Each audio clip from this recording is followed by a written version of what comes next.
Hi, this is Dr. Scott, and today we're going to do the third in the series. It's called The Essence of NESARA. And this one is the death of banking.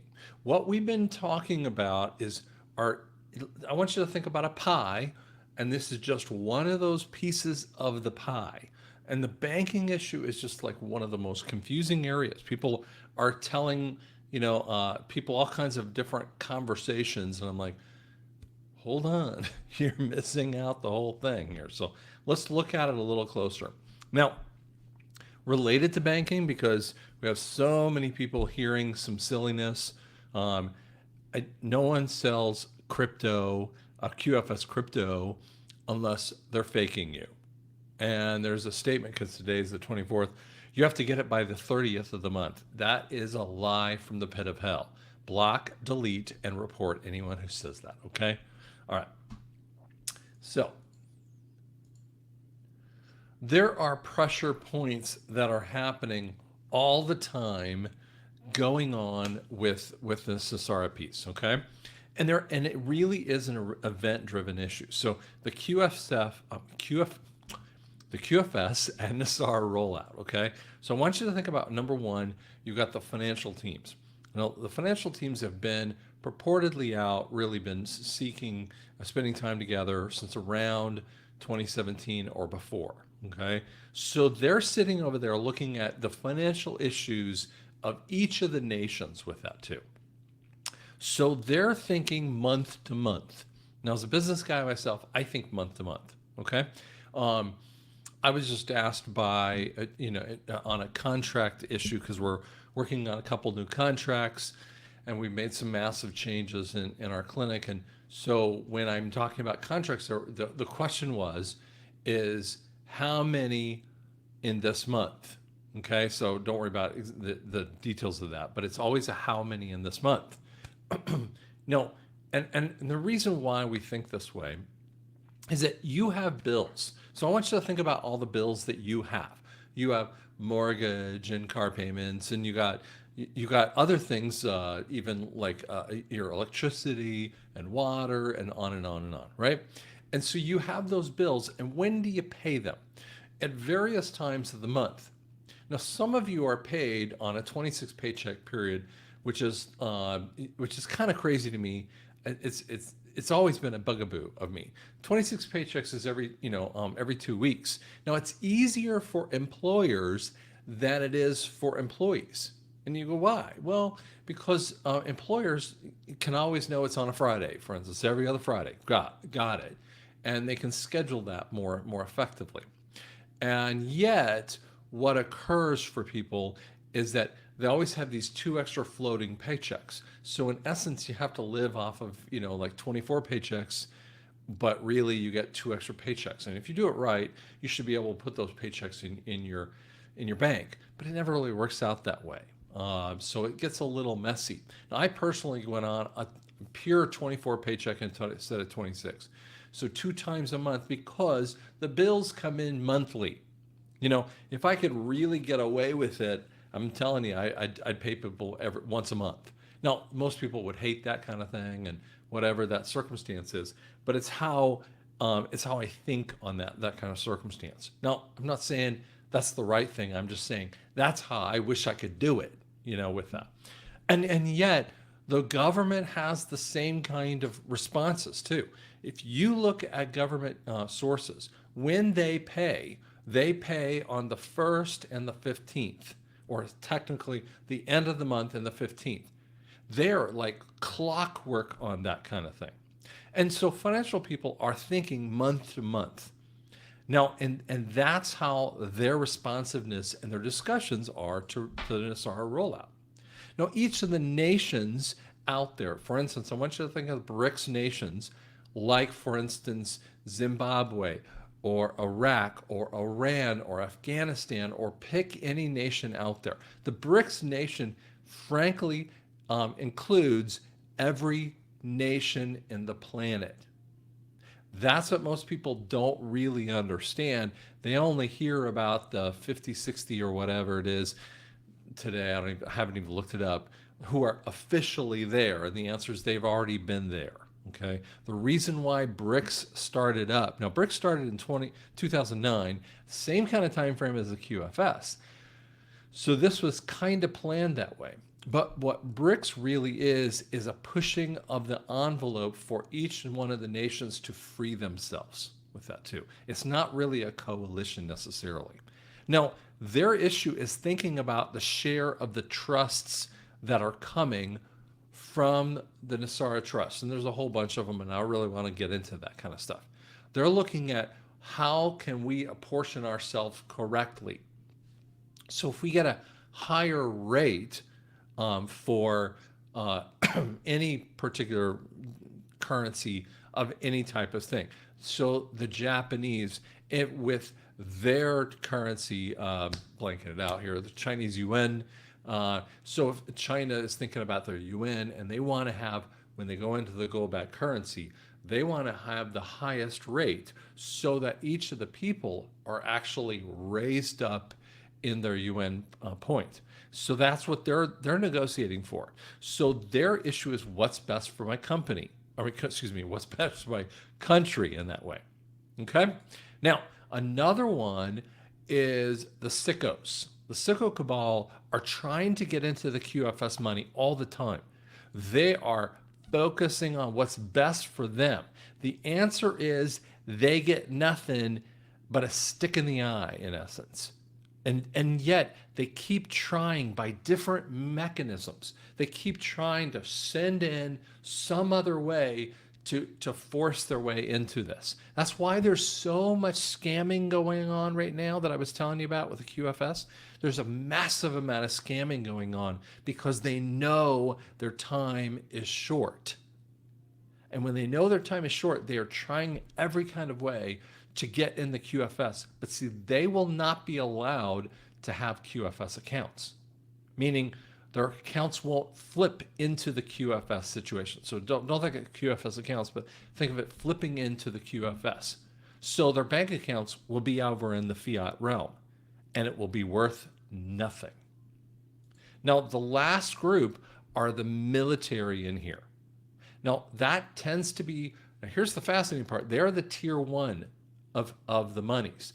You see, some people think that the countries are tier one, but the military has to be telling the countries, you guys have been screwing up, you've been in bed with the cabal. So we are going to run the crimes against humanity operations, okay? They are the ones pushing that envelope on another conversation. They're looking at operation by operation. They don't think on a month to month. They don't think about this. They don't think about anything else. They're thinking on operation by operation. It might take 6 months for the operation to finish. It might take a year. That's why it's been so long. And there's multiple operations going on at once. And they're also responsive to the QFS and the NESARA rollout. Okay? So I know this is kind of weird when you see this, but this is a part of the banking issues that's going on. Okay. Now, when we look at the savings issues, and I want to show you some saving issues and the debt issues. When we talk about how much, if anything, do you have saved at any point in your savings account, and 12% of Americans have nothing in their bank. 27% have less than $1,000. So that means what? 39% of all Americans have less than $1,000 in their bank account. That's a scary number. Now, to maybe 18% are up, closer to 1,000 to 10,000, and then we have a very small percentage of the 50,000 kind of things out here. Very small in overall basis, right? But we're talking about if you think about the 39% here, they are in real serious trouble. And many of you feeling this way too. The credit card balances up are at 17%. Consumer debt, 16%. Lenders wish for income to be about 36% debt to income. And yet 30 to 50% is at bankruptcy. So that's sitting at odds in a massive way. And yet we're seeing a massive amount of consumer debt. And we're not just talking about consumer debt up 16%. If the credit card balances are at 17%, but most house balances are 20 to 30%, they're way over their head. The average credit card debt is $4,000 a household. And the average consumer is sitting at 27%. I mean, this is really scary with that too. They're so close to bankruptcy. You guys think sometimes I get this conversation from people and they go, "Well, I don't want to, I don't have any debt, so why should this happen?" It's because the whole nation is teetering on the edge. And you might go, "That's not fair. I should, I should get some money back because I don't have any debt." But the massive majority are in so much debt. And you go, "Well, they're bad about their debt, or they're horrible and they're out there spending unwisely." And the answer is most people were underneath from the beginning, even before all the stuff, even with Trump coming on. They've been underneath for a very long time, and the systems have to die with that. Oops, sorry. And then 33% struggling to make ends meet. Rent is 3 times higher than in 2000. I mean, this is untenable when you look at this. Now, I'm going to do this really kind of quickly. How much each generation has in savings. So when you look at the Z generation, the 53% have less than $5,000. Millennials, 52% less than $5,000. The X generation, 41%. So we're not seeing 53, 52, and 41% is not real good. And the X generation are up to around 57, 58 years old, 59, whatever you want to put it at. But they're in massive trouble. They don't have any savings to do this. And the baby boomers are pushing on 29%, don't even have more than about $5,000 in savings, in capable savings. Now forget about the numbers over here, but it's really scary when you see this. This is the problem that will not necessarily get fixed anytime soon without NESARA, okay? Now, CBDCs are like the thing that everyone hears about. Now, CBDC, central bank digital currency, is yes, that's the central banking. And when you hear people say, "Oh, that's coming into vogue," no, it's not. Why? Because we just talked about the Fed in the last episode. So if you don't understand the Fed part, you got to look back at that one. But the CBDCs are not going to happen. What they are is a digital currency as a replacement of the SWIFT. They're all based upon a fiat currency. Why? Because it's a digital currency. It's not tied to anything. They're just going to hook it into the governments, and they might call it a different name, but they'll roll it out as this wonderful thing, but then they can inflate the currency even more. Here's what happens. You want inflation to go to ungodly levels? You think it's bad now? That's when you actually have no limits on it, because there's no physical backing. You see, they wouldn't have to tie anything to gold. They wouldn't have to tie anything to any level of asset to pay it back. They could just wipe themselves out from a debt issue, and you would be saddled with everything. The reason that these idiots do this is that their whole job is the election stealing, the mob rule issues. They want to have the population less than 500 million. They want centralized government. It's a little bit similar to one world government, and it's because they want to be in charge, okay? But it's not full one world government yet, okay? That would be biblical issues. That's Revelation 13, okay?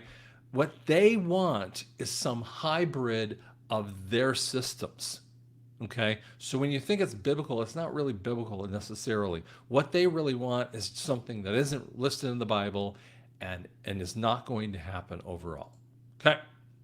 Now, the solve of the QFS, here's what it really does. It has complete privacy from the hackers. I see hackers every day trying to take money from people left and right. The QFS pulls you so far out of the way. There's no way for them to get into this distributed blockchain ledger. There's no way to be involved in it. It's going to be a trust, that you can have as many as 4 names that can be listed. So you, your daughter, your wife, whoever, kind of thing. It's not a bank account. I keep getting, people are hearing like bank account, like my QFS account. No, I want you to think of binoculars. What binoculars let you do is see the field of vision that's in front of you, right down the road, so that you can have a clearer glimpse of it. And so what binoculars do is help you to see something that's very difficult to make any sense of from that distance. In essence, that's what the QFS really is a conduit. It's a way of envisioning all of your financial abilities with that too, okay? It should add all the credit, the asset, the bank accounts, the funds all together with a fast ability to move those funds back and forth. It's going to be fascinating when you see it in an overall basis. The reality is that in essence, if you've ever had to write out your personal financial history it's called the personal financial, as a business owner, you have to do that. And sometimes you have to do it several times to accomplish business loans. And so it requires you to do like a net worth. You have to put every little thing in there, all of your assets and your debits, so that they come up with a number. And yet, what this is going to do is bring it all together, that you have access and you have control over that. You have the ability to see it with that circumstance. Again, it's not a bank, it's not a credit card, it's not a loan. It's none of those kinds of things. It is just a way to pull you out of the systems and give you the binoculars into your own financial ability. And you can't purchase it. I don't care what anyone says, you cannot purchase it.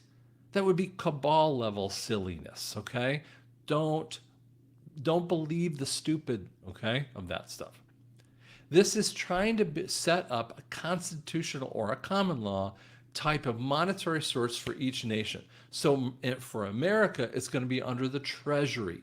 It's going to be called the U.S. note that'll be backed by gold.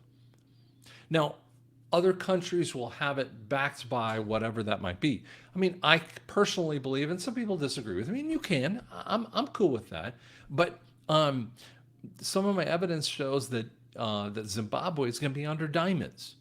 Other countries might be under maybe a little bit more fungible source like oil, but they will have something that is a recognized value worldwide, like silver or platinum or whatever that might be. Okay, and yet this kind of system is so abhorrent to the freaks because they have no control over it. You have all the control.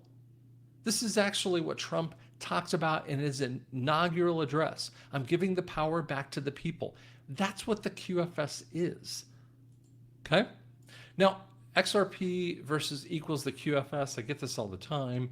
XRP, XLM are concepts of currency at this time frame. Okay? It's because people have a private owned currency, but it cannot be publicly backed. People go, oh, it's going to be backed by gold, it's going to be backed by silver or whatever they want to say. No, because that would take public monies and put it in the hands of a private corporation. Ain't happening. Okay, the 14th amendment under the 4th section says the validity of public debt of the United States, including debts incurred and pensions and penalties, bounties, services, all this other stuff, shall not be questioned. So what we're saying is the public debt cannot be with a private organization, which is exactly what the Fed is, okay? Don't buy the silliness. Article 1 of Section 10 says that the only type of printing of money should be printing of your own money or buy gold and silver. Okay? It has to be under the Congress, under the first organization that was ever done, an executive branch, which is called the Treasury with it too. Okay. So one of the things that happens that most people don't realize, oops, sorry. Yep, enable, you dummy. Okay. So here's what happens. You have a source that happens, gosh, man, just keeps messing with me. Let's say June wants to write a check and she wants to send it over to Scott to buy my book. Okay. So she in the past, what's happened is that she would have just written a check, I would have deposited it, and it would have had the Swift account numbers on there, and I would have been able to find through my bank, find her bank, and be able to deposit that kind of thing. What's going to happen in the QFS is XRP, I believe XRP is going to be state to state. XLM is going to be country to country, but some people disagree with me and feel like it's the other way around. But XLP, XLM are they're transferable kind of points. They're payment systems. They're not a backing currency. No, see, right now they're called cryptocurrencies, but they're really cryptos. What they are is packets of information that transfer from one source to another. Just like a check is a packet of information from one source to another. Okay. What will happen down the road is there will be a small, tiny processing fee, and people who have XLM, XRP, many of these types of good crypto things out there, but they're going to be making good money. I'm fine with you making good money, but see, this is a legal way for you guys who own XRP or whatever that might be to have the capability of making a lot of money. And guess who's paying for it? It's the banks. The banks are going to utilize that system. Now, if you owned XRP, you would want to, or Ripple, whatever that might be that you're looking at. The banks are going to have some opportunity to use different kinds of sources of crypto. If your company starts falling down that you've been a part of, they'll find another one out there, and they have every right to because they're a private organization. Just like I'm a private organization, and I'll have to use one type of manufacturer, because if they start screwing up, I'm going to find another manufacturer to take care of my patients with that too. See, the QFS deletes the routing numbers. Now I want to take this off the screen for a second because I want you to hear me for a second. How a check from June to Scott comes over is the routing numbers. They will tell you, well, that's how we identify the bank. You don't need that to identify the bank. With any type of system, if I'm attaching, for instance, a health insurance to a hospital and they somehow can't find each other and they're trying to send me the bill for the hospital bill, I can say, listen, it's at this hospital, Mr. Insurance people, look at this hospital at this address and here's my account number.